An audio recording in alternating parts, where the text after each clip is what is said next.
Go. Go.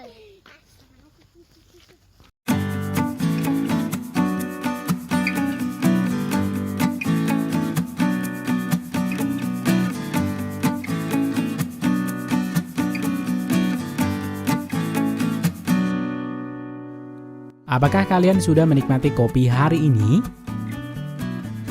Kopi adalah minuman yang dapat diterima semua level golongan dan negara manapun. Minuman kopi sudah mulai dinikmati sejak abad ke-9, sehingga pengetahuan manusia tentang kopi, baik cara budidaya dan pengolahannya, sudah sangat banyak dan bervariasi di setiap negara.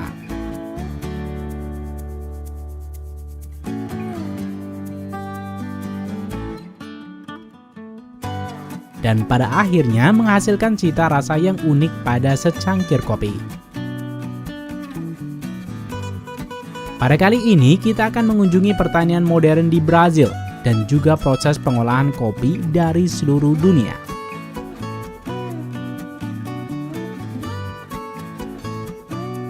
Liputan kali ini juga bagian dari request sahabat semua yang sudah menuliskan di kolom komentar.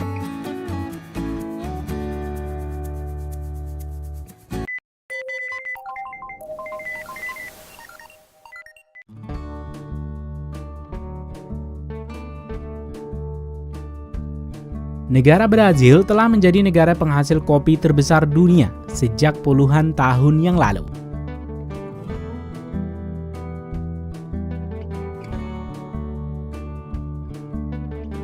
Negara ini memiliki sekitar 8 miliar pohon kopi dan 8 juta orang petani yang bertanggung jawab untuk memberikan kontribusi penuh atas 33% dari pasokan kopi dunia. Brazil juga menghasilkan kopi Arabica lebih banyak dibanding beberapa negara lainnya. Perlu kamu tahu, kopi Arabica termasuk ke dalam jenis kopi yang tumbuh pada dataran tinggi sekitar 1000 hingga 2000 meter di atas permukaan laut.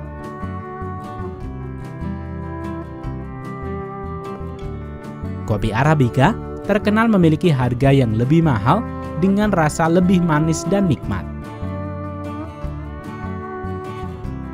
Prestasi negara Brazil menjadi negara penghasil kopi terbesar tentu tidak lepas dari banyaknya penduduk Brazil yang terjun menjadi petani kopi.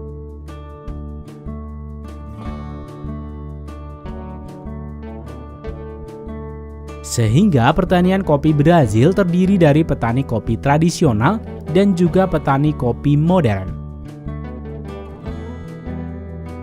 Kesamaan kedua petani ini adalah mereka pencinta kopi Arabica, di mana ladang tanam mereka ada di pegunungan. Setelah menemukan ladang yang akan diubah menjadi perkebunan kopi, langkah selanjutnya yang harus petani lakukan adalah membajak ladang kopi dan meratakan tanah serta menata media tanam.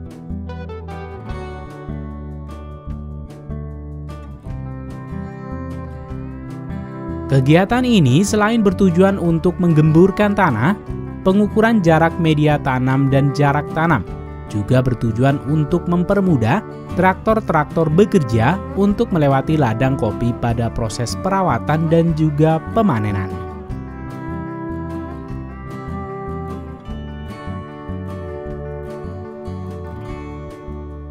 Sementara itu, pada divisi pembibitan benih pohon kopi, mereka telah melakukan berbagai tahapan pemilihan untuk menghasilkan bibit kopi terbaik.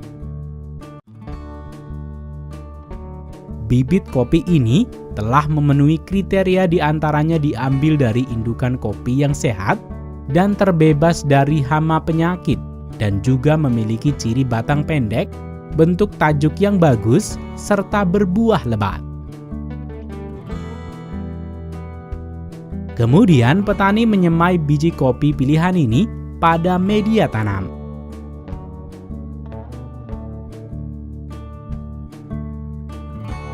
Setelah bibit kopi sudah berusia 10 hingga 12 minggu, maka bibit kopi sudah siap dipindahkan ke polybag.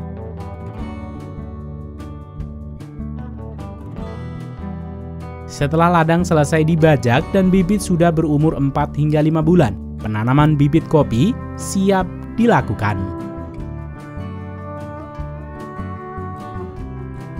Petani akan menurunkan traktor penanam bibit kopi yang dibantu oleh 3 orang pekerja di bagian belakang.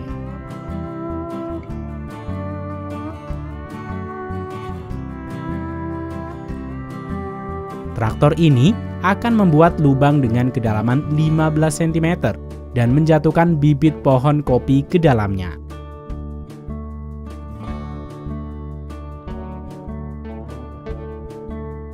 Jarak tanaman kopi ini diatur oleh sistem sekitar setengah meter.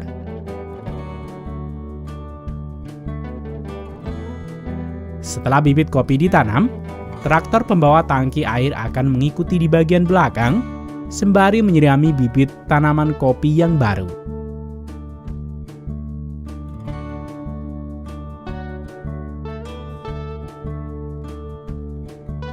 Selama masa pertumbuhan bibit kopi ini, petani akan membersihkan gulma di sekitar tanaman kopi dengan traktor mowing dan juga traktor penggaruk untuk membalik struktur tanah di sekitar pangkal tanaman.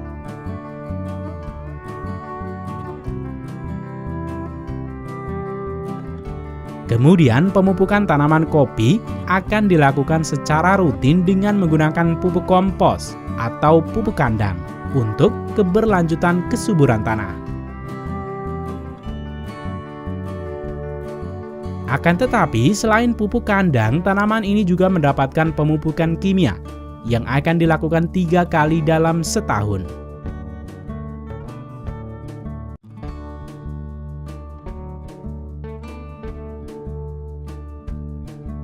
Selain pupuk kompos dan pupuk kimia, petani di Brazil juga mengaplikasikan batu kapur industri selama masa pertumbuhan tanaman kopi.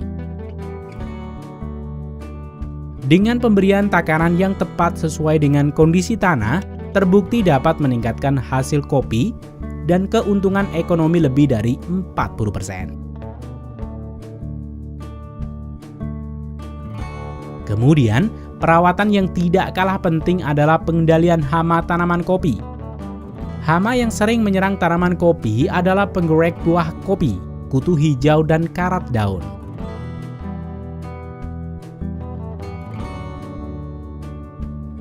Pengendalian yang biasa dilakukan, petani akan menurunkan traktor penyemprot untuk mengendalikan hama dengan insektisida maupun fungisida sesuai jenis hama yang menyerang.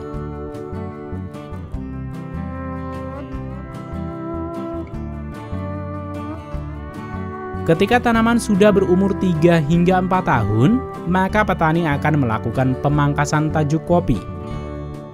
Tujuan dari pemangkasan tajuk sendiri yaitu mencegah pohon tumbuh terlalu tinggi.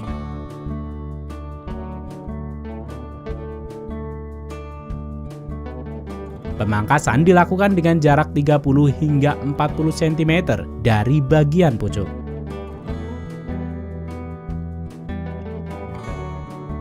Selain melakukan pemangkasan bagian pucuk, petani juga akan melakukan pemangkasan pada bagian ranting yang rusak, kering, dan beberapa ranting yang tumbuh liar. Pemangkasan pada kopi ini bisa dilakukan selama 3 bulan sekali sebelum musim berbunga.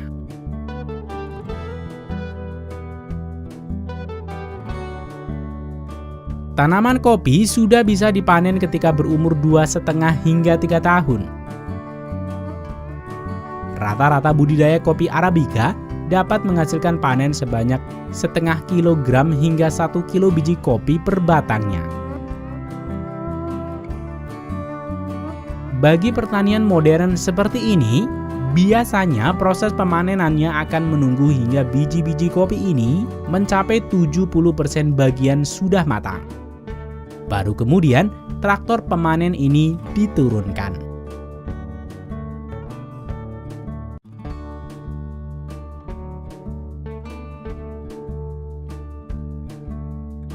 Prinsip kerja dari traktor pemanen ini hampir menyerupai traktor pemanen buah zaitun, di mana pada bagian tengah traktor berisi kawat-kawat besi yang akan menggoyangkan pohon kopi sehingga menjatuhkan kopi-kopi yang sudah tua.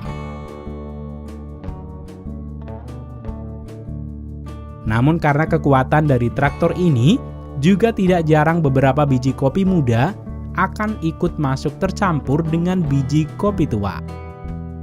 Pemanenan dengan mesin seperti ini dapat menghemat waktu dan memangkas ongkos pekerja lebih banyak, namun tidak dapat menghasilkan kopi pilihan yang benar-benar masak.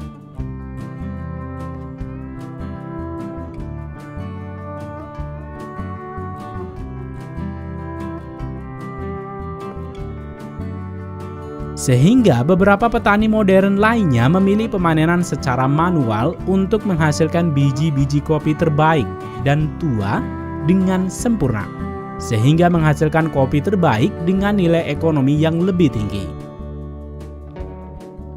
Pemanenan biji kopi secara tradisional dapat dilakukan sebanyak 3 kali dalam 1 bulan, dengan rotasi 12 hari sekali.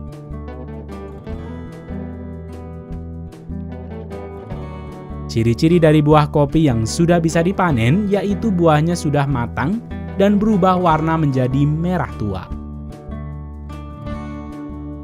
Buah-buah kopi yang terkumpul ini masih memerlukan waktu dan proses yang panjang sebelum akhirnya dapat kalian nikmati di rumah.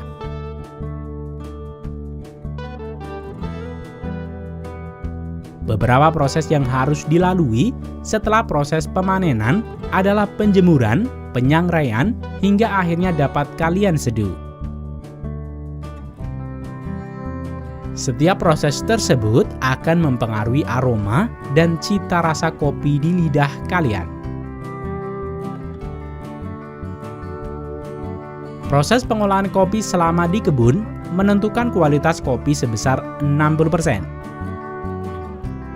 Kemudian 40% lainnya dipengaruhi oleh proses pengolahan pasca panen.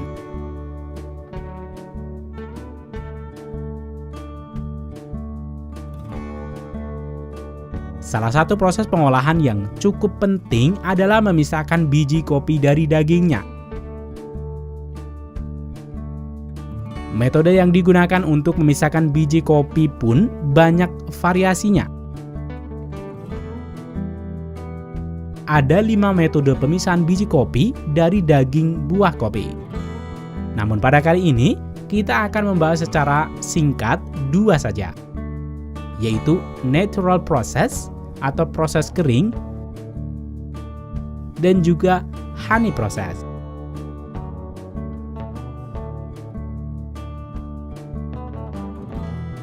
Natural process merupakan metode pemisahan biji kopi yang paling tua.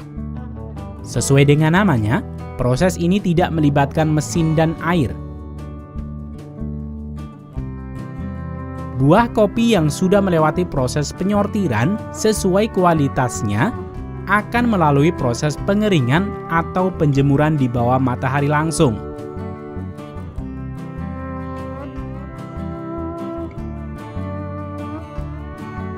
Beberapa petani kopi terkadang menjemurnya pada permukaan berpori seperti anyaman bambu atau semacamnya, sehingga memberikan aliran udara mengalir di bawahnya.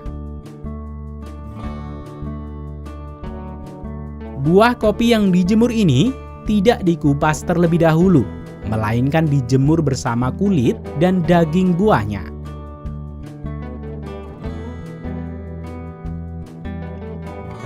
Selama proses ini berlangsung, buah kopi harus dibolak-balik secara berkala untuk mendapatkan hasil pengeringan yang merata dan menghindari pembusukan.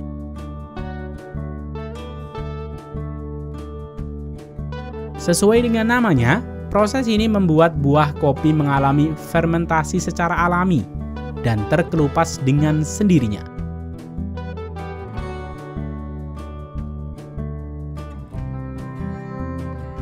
Metode natural process akan menghasilkan variasi rasa buah-buahan, bukan hanya cita rasa pahit atau asam.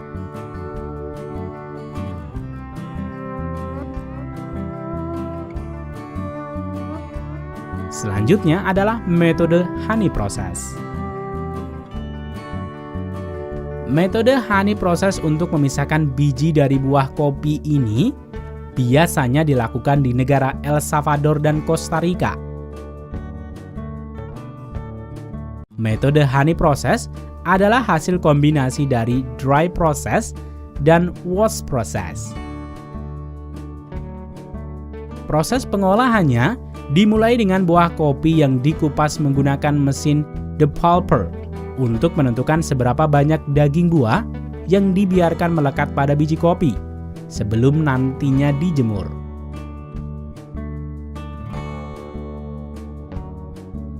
Dalam bahasa Spanyol, sisa kulit daging yang tersisa diberi istilah meo, yang berarti madu atau honey.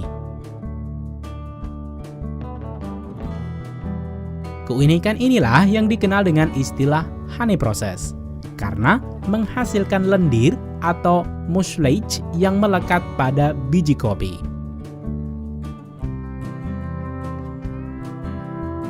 Setelah biji-biji kopi ini dikupas dan dikeringkan, selanjutnya biji-biji kopi ini akan dimasukkan ke dalam karung goni, di mana karung goni ini akan dikumpulkan oleh pengepul yang selanjutnya masuk ke proses ekspor ke berbagai pabrik pengolahan kopi dan kafe di seluruh dunia.